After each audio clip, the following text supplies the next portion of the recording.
For this historic occasion. It is my distinct honor and privilege to introduce many dignitaries that we have joined here with us on this afternoon in celebration of today's occasion. Today we have from the town of Easton's Council, Madam President Megan Cook, welcome. Reverend Elmer Davis, Ron Engel, Al Silverstein, Don Abatillo. Represented here today from Talbot County Council, President Chuck Callahan. Represented here today from the Maryland Department of Natural Resources, the Secretary, Jeannie Hadaway Riccio. Representing the Maryland State Senate, Senator Addie Eckert. Representing the Maryland State Delegates, Delegate Johnny Mounts.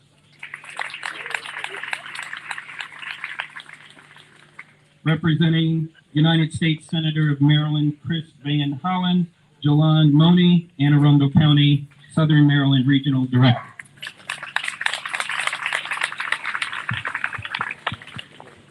Representing the Maryland Comptroller, Peter Francho, Dave Wooten. Representing the Maryland Commission on African American History and Culture, Dr. Barbara Peka. Representing Oxford Town Commission, Commissioner Jimmy Geronimo.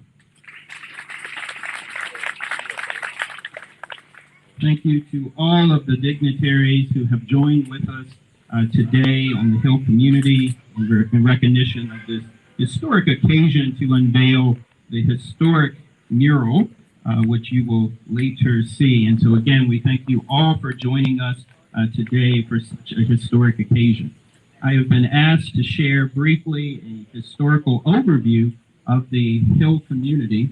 The Hill community is in fact, America's oldest surviving free Black community that is still in existence. It was settled sometime before the American Revolutionary War, and it had its first land purchased through an early free Black individual named James Freeman, who's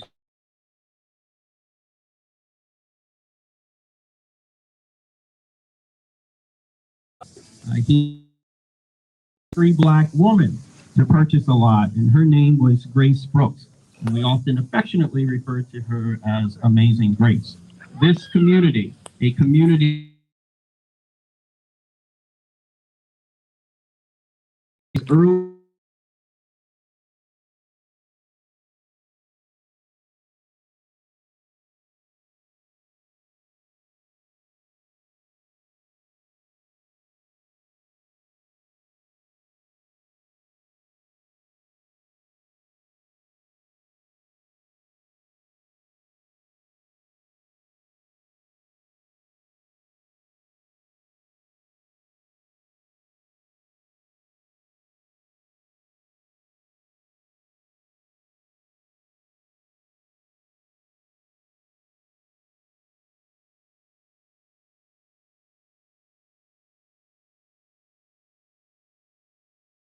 to my 8th great-grandparents' property, the Waymans on the Tuckahoe. And my 7th great-grandfather, Bishop Alexander Wayman's records record that Anna Murray would watch 3 wagon loads of Wayman children when my 8th great-grandparents would go to camp meetings. And so she was very much a part of our family historically when they were all growing up. And then Frederick Douglass grew up on the other side of the Tuckahoe. The Talbot County side. The Waymans and the Murrays were on the Caroline County side. And Frederick Douglass, Anna Murray, Bishop Alexander Wayman were all peers. We were all children growing up on the Hill. And later, Frederick Douglass would marry Anna Murray, and she would become a Douglass. And later, Frederick Douglass's family, as I always joke with Terrence, married into our family. He says it's the other way around.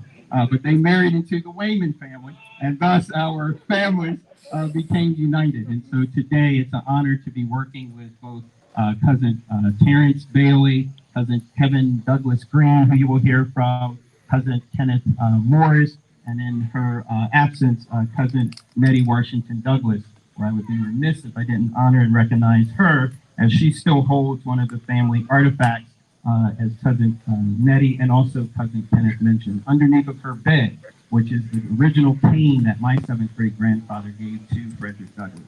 And so we are very honored today. It's very much a family occasion, but it is also, as I've mentioned, very historic and very appropriate that it happens here in the town of Easton and here on the Hill community.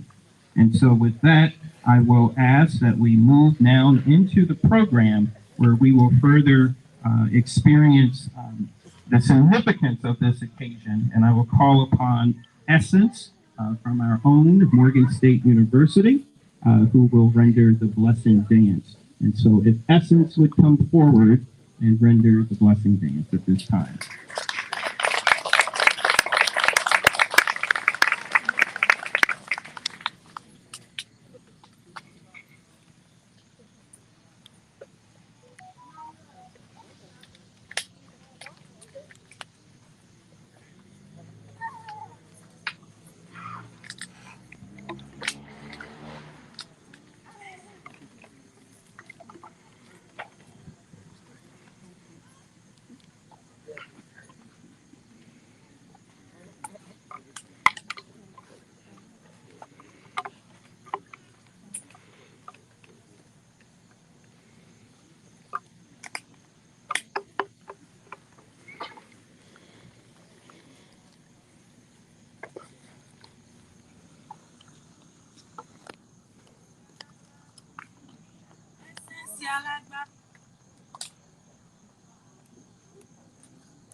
At this time, we'll also ask that all persons mute their cell phones, please.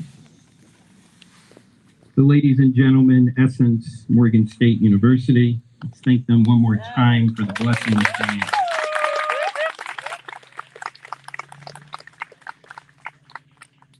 Within that same spirit that we will now proceed with the ceremony with the libations and soil transfer. And at this time, we're going to call upon several individuals to assist in this manner.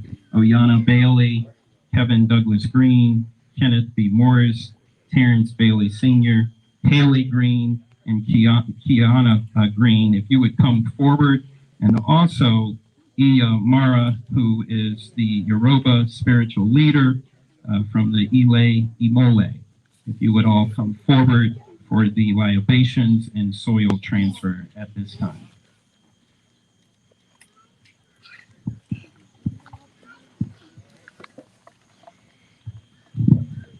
Actually, guys, there are going to be a couple more minutes. And have your seats and even read.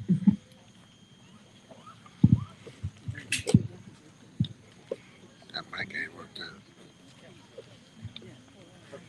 I was born by the river in a little tent, and oh, just like that river I've been running ever since. There's been a long time coming, but I know change is gonna come. Oh, yes, it will. It's been too hard living, but I'm afraid to die. I don't know what's up there on the skies. It's been a long time coming, but I know a change is gonna come. Oh, yes, it will. So I go to my brothers and my sisters, yeah, and I say, brother, help me please. But he winds up knocking me back down on my knees. Oh, it's been a long time coming, but I know a change is gonna come. Oh, yes, it will. Oh, thank you. My name is Kim Poole. I'm with the Teaching Artists Institute, and I have the unique privilege of introducing a senior Yoruba priest of the Imole spiritual house. Ia Marie has traveled with us to locations around the world, from Tanzania to Nigeria, birthplace of the Yoruba spiritual system. And today she brings that sacred art here into the Hill community to acknowledge the Africanity of Frederick Douglass and his lineage. She brings with her soil from the gate of no return in the Elmina slave dungeons of Ghana. She brings with her soil from the grave of Frederick Douglass, a freedom fighter that never stopped fighting for the liberation of African people on the waterways. Water holds memory, and today she will bless us with awakening that ancient memory. Ia Marie. Thank you. Thank you.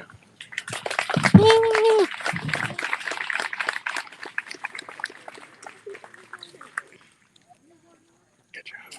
Good job. Good afternoon to all seen and unseen guests. I have the honor of participating in this awesome occasion. And what we will do is nothing for form nor fashion, but we come here with all sincerity to acknowledge the great work of our ancestors, those whose blood runs through our veins, and those whose love is in our hearts. Libation is the oldest form of prayer. It has been practiced all over the world for thousands and thousands of years, and it is still practiced today, as you will see and as you will participate, should you choose to do that. There are basically three parts to libation. Well, really four. The fourth is a bonus. The first part is the pouring out of a substance.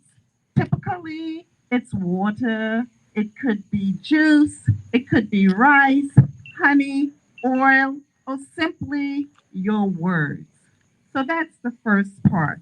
The pouring out of something into a bowl or onto the ground or into the river, anything that will receive the substance that you will be pouring. The second part is who it is done for or in memory of. And those, of course, typically in the traditional African practices, it's typically done to our ancestors, those who have gone on before, those who have walked the path, those who have created a way out of no way, and certainly those upon whose shoulders we stand on. So we call the names of our grandmothers, of our grandfathers, our mothers, our aunties, all those who have gone on before, because we believe that we are not separated from those who have gone on. They still imprint a certain influence upon our lives, and we as African people, as descendants of Africans, recognize that through the form of libation, pouring out of a substance, and calling of their names. It's also done in honor of the primacy of the universal force that exists in everything. The third aspect, of course, is to open ourselves to communicate with the energy that we have called. It's saying now that we have acknowledged your presence, come and hear the petition that we are asking. Come and hear the prayers. Come and hear what we need. Come and hear our suffering. Come and hear our cry for a better community, for a better society, for uplifted humanity. These are the things that we are asking for. And then the bonus is that communication door is open. And we have formed or have the opportunity to form a relationship freed of attachment, but full of a healthy connection, a relationship that bonds and builds us as a people. So at this time, we are going to call, and again, thank you, Mama Kim and also Baba Haki for that beautiful introduction. But we want to now call. There's a part where you get to play. Because in our tradition, in indigenous tradition, it's not where we do the performance and you do the observing. It is participatory. So how can you participate in libation? There's a part where we would ask for you to just take a moment and remember your grandparents, your mother, your auntie, all those who are special to you, who have gone on. And when there's an opportunity, please call their names out into the atmosphere, out into the energy, and think about them. Bring forth that energy of love that they left in your heart. So, are you ready? Are you thinking about, think about 1, 2, maybe 3 names, and then we will pour that out. All right. So what we do is that we acknowledge the 4 directional parts. So this is east here, which means this is what? West, That means this is what? north, And then this is, south. oh, you all are good. You're real good. Give yourselves a hand. It's important to know the directions because it helps to influence a lot of things. So these are members here. So we're going to pour libation. Those people who were called, the names, the 6 names that were called, we invite you to come up here, please, with us and participate in this libation. Now, we don't do anything for form nor for fashion, and we always leave room for the spirit to come in and to guide us, the spirit of all of us here collectively. All right, so kind of blend in. All right. So this is what we're going to do. We're going to greet the 4 corners, and we're going to start here. And then that's just direction. So we're not ready. So turn around. And then we're going to go here, and then we're going here, and then we're going to go here. So what we're doing, we're calling, you'll hear me say Baba, and you'll hear me say Iya, and you'll hear me say some other things. So Baba, we know that's the universal name for who? Father. Father. Mama, Iya is the universal name for who? Mama. And that takes care of that duality. Then we want to call the energy that exists in the forest, in the water, on the mountain, on earth, and all that. Kim and Haki, please come and join us, okay? So that's what we're going to be doing. We're going to be saying it in the language of the tongue of the Yoruba people, and we'll also say it in English. Now,